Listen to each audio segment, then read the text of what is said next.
Hey guys, welcome to another GameXplain discussion. I'm your host, Andre Seegers, and today we're joined by Derrick to discuss the brand new Zelda game, Hyrule Warriors. So let's get started. Alright Derrick, so, Nintendo recently had a big Nintendo Direct, and this is probably one of the biggest, if not the biggest announcements in it, was a new Zelda game. But it's not really a new Zelda game, it's actually more of a Zelda take on the Temco Koei Warriors series. Which is something I really know nothing about. But I understand that you have played a little bit of that series, right? A very little bit. Back when I first got my PS2, I was looking for games to play, and I remember seeing or hearing something about this Dynasty Warriors game, so I picked up, I think it was Dynasty Warriors 3, and tried it out, and I enjoyed it when I played it, but even then, it was just a rental that I knew almost right away this is a game that got old for me pretty quick, because yeah, it's fun around to beat down hundreds of guys per level, but you're still just doing the same thing each time, so it did get a bit dull for me. But this is a game with a huge cult status. I mean, there's a reason they've gotten up to 8 games in just the Dynasty Warriors series, 2 or 3 in the Dynasty Warriors Gundam series, and then I think 3 more in the Samurai Warriors series. Wow. So this is a big franchise. Right. But you said it never really hooked you too much back in the day. Then never it didn't, because there was this thing that, yeah, there was a lot of enemies, but there was also a lot of problems with draw distance. So you couldn't, there's always this big fog around you, and that was just the limitations of the PS2. But it was fun, but it wasn't something I could dedicate a lot of time to, because you're basically doing the same thing over and over. And maybe they've improved that with each new game. I've seen different ideas, I think, that have been implemented that weren't in Dynasty Warriors 3, so maybe I'd really enjoy it, but yeah, I hear, basically what I've been able to hear is pretty much the same as always, but those who love the games really love the games. So I'm curious to get then your initial reaction to seeing this, as one who had dabbled with the series before but hasn't kept up with it. What was your impression of seeing this a new game in that series, basically, but with Zelda? Basically, it's like, well, looks like we're gonna have to try this out again. I don't know if I'll buy this game. Maybe I will. It's hard to say, but I think it's something I'll definitely rent and just try out for a short time to see if it hooks me, because one of the cool things about Dynasty Warriors, and one of the things I realized right away, is trying out all the different characters. Each character, even though you're pulling off the same basic moves a lot, there's so many different characters with their own fighting styles that it became, you wanted to experiment with each of them. And if they bring that level of experimentation to Hyrule Warriors, I really think they could have something special here. Yeah, well, and that's kind of the question, because in the trailer we only really ever see Link plus a bunch of random soldier dudes running around. Except though, as you point out in your analysis, we can actually see a couple of different characters that appear to be, that are a little bit more detailed, I guess, or stand out more rather from the other ones, which suggests they may be playable. And one of them. Did you point out what the characters looked like in the analysis, or who they may? I didn't say who they might look like, other than Zelda herself. There is a purple-robed figure in the back during the sequence where you're using the fire rod. Right. And you can see this person clad in purple behind this red barrier. And if you're... that's sort of what Zelda's dressed like anymore, is that very typical purple dress. So that was the first line of thought I had. Now, people are also coming up with other ideas of their own and whatnot. And I also pointed out a blue-haired girl on the right side who I don't recognize at all. Right. Some people thought maybe it's the goddess Nehru or one of the oracles. From the Oracle games, the human form for her, which it's possible. I talked about in the analysis how a purple-haired, Link might have aligned himself with Nehru's faction, which is something I forgot to mention. I didn't find this out till later, is that apparently, I didn't look at the system too closely, but there's a system in place where you can sort of align yourself with, I think it's like Heaven's gods and land or something like that, but 3 different factions or 3 different alignments you can have that I think have a rock paper scissors effect. Okay. So they might include that with Zelda, Hyrule Warriors, with the whole 3 goddesses, Nehru, Din, and Feror. Right. So there's a lot of possibility there, and so it is possible that the goddesses themselves could appear in the battlefield or maybe be playable characters. The third character we saw that I pointed out, the more ornate soldier, he could just be a typical enemy, but I think looking at him closer and thinking about him a bit more, it might lend further credence to the idea that there might be like a villain mode in my mind. Because, I pointed out the fact that there is the regular bokoblins from Skyward Sword, and then these new bokoblins that are slightly larger and a bit more different. Not something that appeared in Skyward Sword. So what if this is a more ornate soldier for villains to fight? So, as one who has had experience with the original series, how different or how similar did this appear to be, and how much is Zelda apparently bringing to the gameplay? How much do you think it could bring to the gameplay? Oh, I'm not sure. It's hard to say because the series has evolved so much since I stopped playing it, and like I said, I think I have like maybe 2 days worth of just playing it. Right. A rental's worth of Blockbuster back in the day, so maybe 3 days worth. Yeah. Of actually playing it, and it's hard to say because I don't know what Dynasty Warriors really done since then. I think there's almost RPG elements now where you increase your character's abilities and make them more powerful that way, which of course fits into the whole Zelda thing, and we saw signs of in the trailer with Link getting new weapons and different combos and stuff like that, and potentially getting stronger. So I think the equipment is what's going to be the awards here, what's awarded here when you play as Link. But that's just a guess. Mm-hmm. Yeah. So it was pretty adamant that this is not a new Zelda series. Of course, it's part of the Warrior franchise. So I am curious, like, if they're going to bring in any more Zelda elements, though. I mean, I think the fact that Wad was so adamant about it means no. Like, I'm guessing there probably aren't going to be puzzles here, or other typical maybe Zelda-like adventure elements. What do you think? Do you think they might try and bring in some more of those, or is it going to be pretty much an action-focused game? I think it's going to be an action-focused game. I think they might introduce very simplistic puzzles at the very least, but I don't see it going any further than that. And right. I mean, as simple can be. Because based on my admittedly vague memory, it's all about beating down these soldiers in different areas and having a slightly different tactics happen, or slightly different variations, like put you at a bit of a disadvantage, and that sort of thing. So how's the combat usually work? Because action-heavy games like this, like they're like just all action all the time, don't really interest me that much. I just can't get into like combo systems and whatnot. It's like, but I will.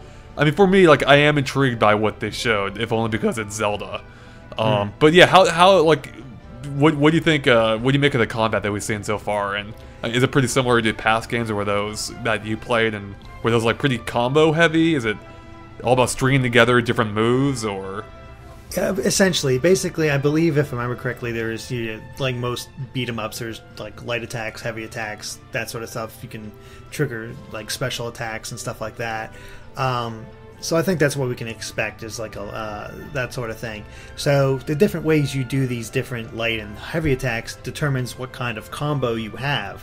And each combo has a very flashy finisher that wipes out lots of enemies, and we saw that in the trailer with Link using his light beam attack, his spin attack, his downward strike, all sort of souped up to show just how strong they are. Right.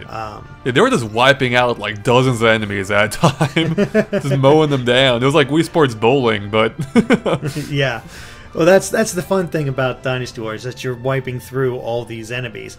But the other weakness is that you're not really getting much of a challenge from them either. It's all about the idea that you're really beating him down. And I think later on in the games they do become a bit more challenging. I do like.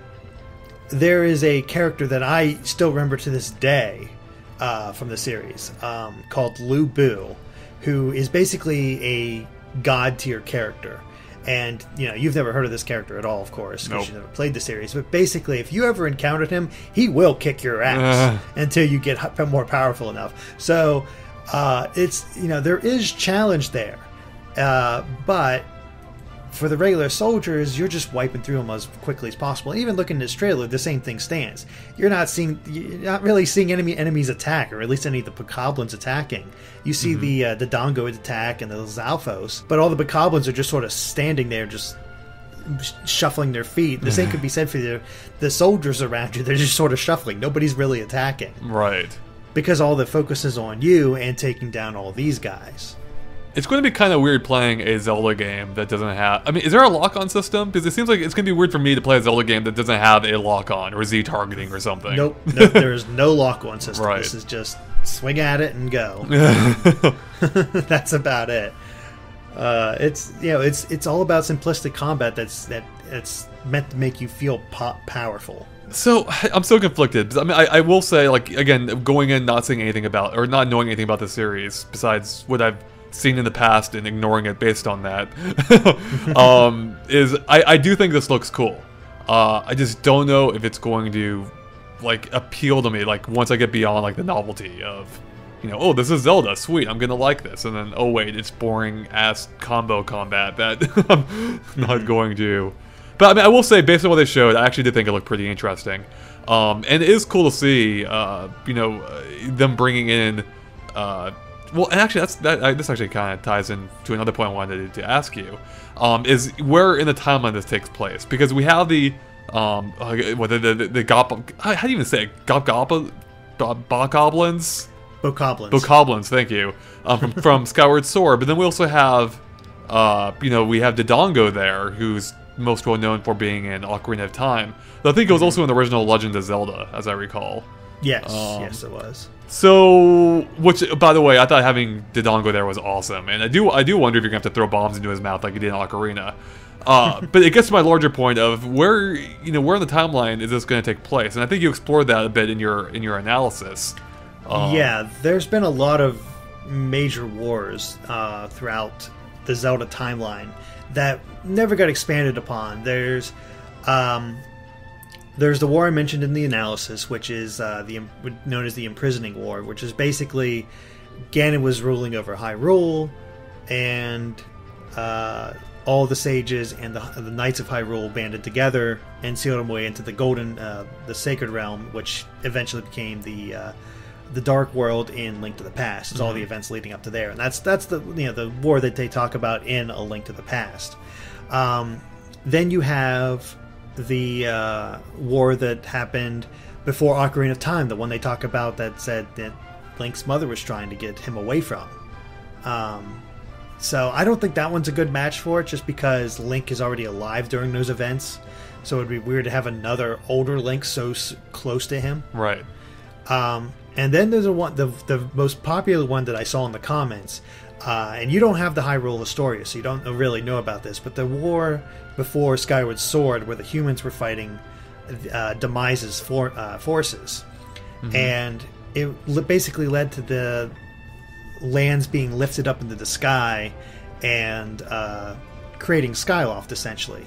The separation. And a lot of people think it's that way because Link's design in this game is very close, if not exactly like the Link in the special comic that details those events in Hyrule Historia. I will say it's uncanny, especially the cape. The cape is almost exact. Now they could be just pulling inspiration from him, or it could be taking place toward around these events. And the whole fact that we're having Skyward Sword styled enemies sort of supports that as well.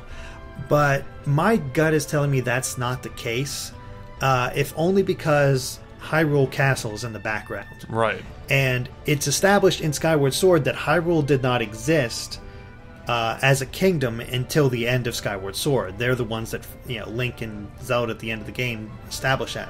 Spoilers, I guess. So that's what makes me not think it's possible, because we got a very good view of there's Hyrule Castle. Right.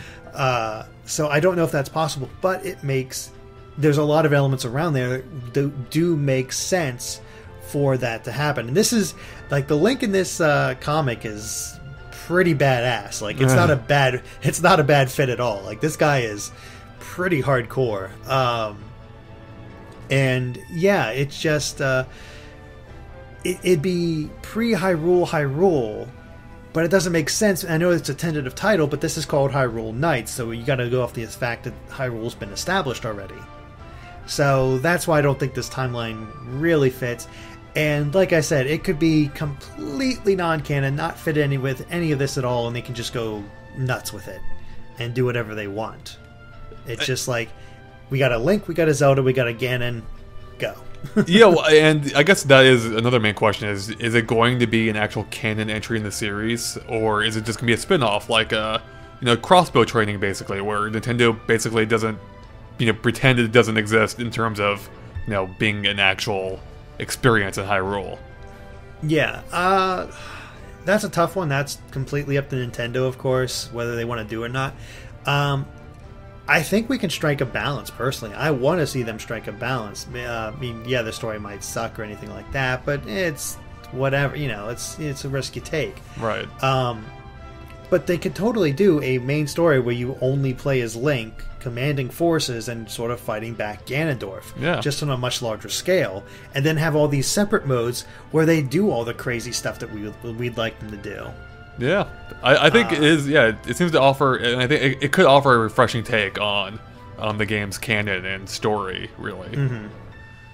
And it leads perfectly into the whole fact that I think what's going to draw people to this game is, the combat looks cool and all that, but I think if we can play all these characters we've seen on the sidelines for 25 plus years of Zelda, and finally be able to take control of some of them, would be a dream. Because there has never been a Dynasty Warriors where you only control one character. It's always like cast of like 50 or more, right? And all of them different. So, and I listed possibilities in the analysis. We got tons of heroes to pull from: Link, Zelda, Midna. We got the sages from various ones. You can take control of special members of each of the races, like the Zoras, the Gorons. Gorons, thank you. You could do all kinds of crazy stuff with these characters, and stuff like that. And then you could have like a villain mode where it's same sort of story. It's just a what if tale where you're actually controlling Ganondorf or one of the other characters, and they could just pull from, like, if they want to go nuts with the story, just have all the villains working together. Ganon controls them all, or Demise controls them all, stuff like that. It's really cool stuff that they could do and mess with it. And honestly, I was talking about Lu Bu before, and how he's like such a powerful character. We kind of have a Lu Bu in Zelda. Yeah. We have Fierce Didi Link. Oh. How awesome! Seriously, how awesome would it be to have Fierce Didi Link just holy shit tear through stuff? It makes so much sense here. It makes, like, people have wanted him to be back for, I'm gonna say, hundreds of years now, and this is such a perfect place to bring him back. That would really be. Oh, that'd be awesome. They should just call it, like Fierce Deities. Forget even Link. Just make a Fierce Deities, or Fierce, whatever his name is, Fierce Deities, like, Hyrule Adventures or whatever. Yeah, that's the fun here. This is where I get excited, is where all the different characters that we could potentially have show up in this game. Right. The character people have been begging for years. Make Zelda playable. Make Zelda playable. Here she is, playable. Yep. All her crazy magic and everything else. This is, I think, more so than the combat or anything else, it's people being able to play the characters they've wanted to play for years. Right. And that's where the excitement comes from in this game, I think. If they can pull that off, this is going to be an instant buy for a lot of people. Yeah, I mean, if anything, like, there just seems to be a ton of potential here, and I think it got a lot of people excited because of that potential. So really, it's just on them living up to it at this point. Yeah, I mean, they can pull it off. I think it does, you know, it could open up like a whole new line of spin-off games for Zelda, basically. Yeah, I mean, like I said, I'm intrigued. Like, it's going to be potentially interesting to do a series or into a type of gameplay I wouldn't check out otherwise. So, yeah, we'll see. So do you have any final thoughts at all, Derek, or anything we haven't talked about that you wanted to cover? The only thing else I gotta say is that this is actually, thinking about it, this is not the first time Nintendo and Tecmo Koei have teamed up. Because we just got, you know, not too long ago, Pokemon Conquest, which was also a collaboration by them, and that's basically combining Pokemon with Nobunaga's ambition as a strategy game. Kept all that same thing and whatnot, and I love that game. That was a really great combination of the two. It worked out really well, and if it can even get anywhere close to the quality of that game, I think we could be into something a little special with this whole Hyrule Warriors thing. Yeah, no, that's a good point. I actually forgot that game existed. So it is interesting to see this collaboration apparently run deeper. And it's kind of something that Nintendo, I feel like, kind of needs to do because they clearly aren't able to support systems by themselves. So the more support they can get, whether, you know, even if it's still using their own IP, is probably for the better. And it's something Nintendo kind of did with the GameCube era too. And granted, I don't know if it helped them that much then, but, you know, GameCube was doing better than the Wii U is now, so certainly can't hurt them now.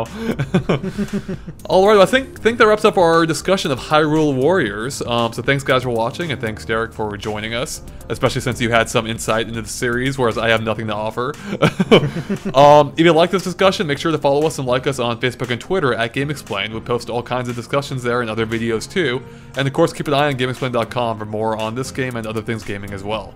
Alright, thanks guys. Bye.